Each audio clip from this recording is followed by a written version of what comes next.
This portion of CES is sponsored by Reolink. Link down in the description below. We're here at the Gigabyte booth, and as you walk up, the first thing you see are Aorus laptops and GPUs, and to be honest, those things still tickle my pickle because who doesn't love a nice 4090?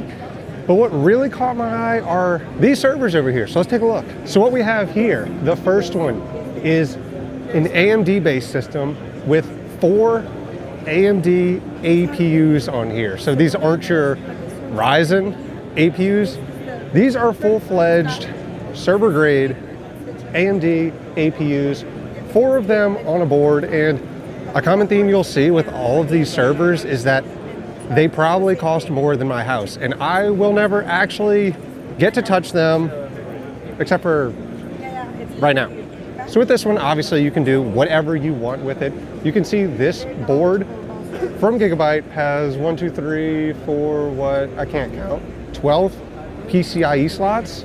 So fill it up with whatever you want. Now these AMD chips obviously have CPU and GPU built into it for AI. Obviously AI is the new hip cool thing. And so yeah, fill it up with whatever you want. GPUs, storage, NICs, sound cards, whatever. You probably paid thousands and thousands of dollars, so if you want to put sound cards in it, go right ahead.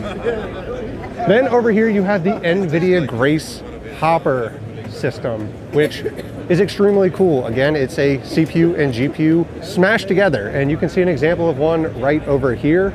And these are really cool. Now, typical way your CPU and your GPU are talking to each other is through PCIe, and with that you get around 30 gigabytes per second. PCIe Gen 5, 60.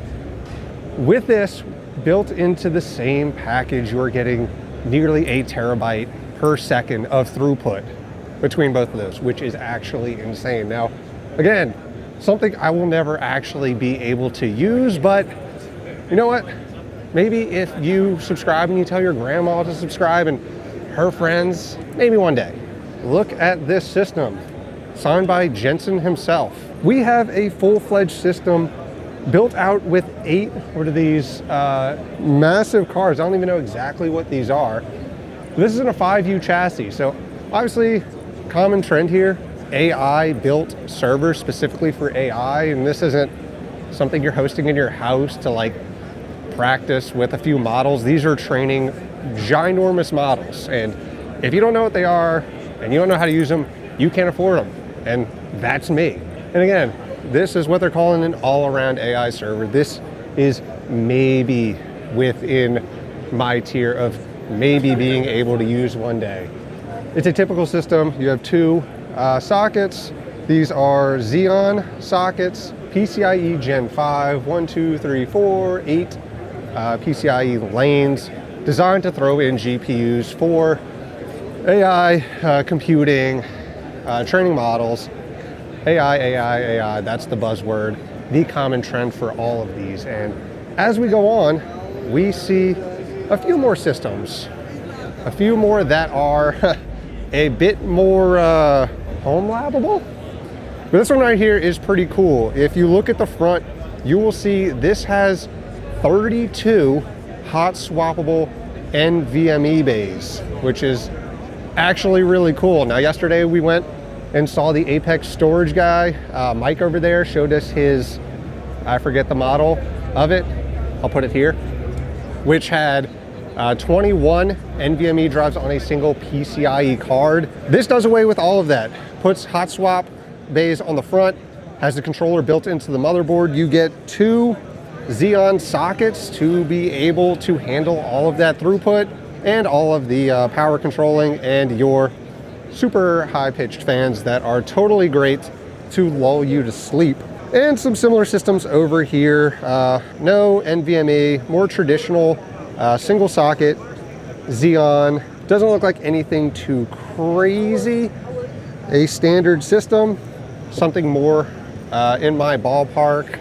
An Ampere system over here, really cool.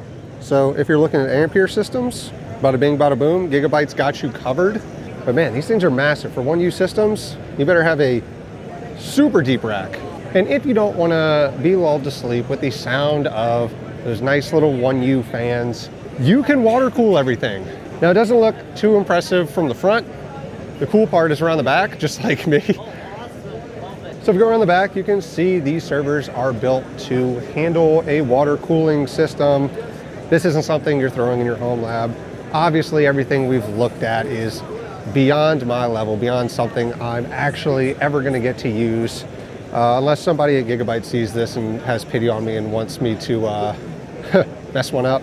But yeah, this is how you would cool it, or a rack of them in an enterprise system with water cooling. Really cool stuff. And to get my hands on one of those things, honestly, all I'd have to do is convince my wife to let me take out a second mortgage on my house, and she is giving me a thumbs up.